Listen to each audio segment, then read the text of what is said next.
if you look at circus route books, which describe each town they visited, every town was known for something. It was the town that made all the bricks in the world, or all the matchsticks, or iron ore, or we were actually making things and generating true wealth.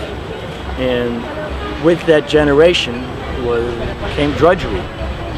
And the one release from that would be to go to the circus. It traveled from place to place, and I think that gave people some kind of sense of unity with these other places that they didn't often see or visit, that they would know that. And that's, I think, one of the reasons circus route books were so popular, is that people could see all the places beside their town where the circuses had been.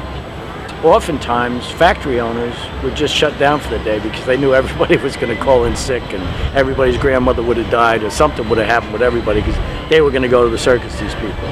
And I think that was a big attraction. It was, if you can imagine life before YouTube and TV and DVD and everything else, and you're sitting out there in Des Moines, Iowa, and all of a sudden, in comes this town, and they tell you that a bunch of strange creatures called elephants are going to be going for a swim in the river, and you go there with 20,000 people, and then they say these elephants are going to perform great feats tonight under the big top. You're sure going to go there.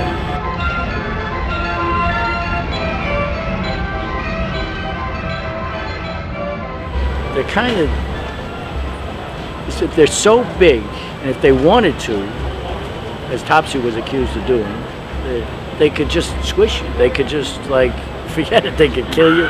But they stand there. And if you look in their eyes, they have these long-lashed, benevolent eyes. And you just look in those eyes, you get a feeling that existence is not just survival of the fittest. It's not just the tooth and the claw and who can dominate who and who can kill who. And it's not just that there's another dimension to existence. I think if you stand there and look at one of these creatures, you realize that there's a whole other side to being. They're kind of like spirit turned to matter on a huge scale.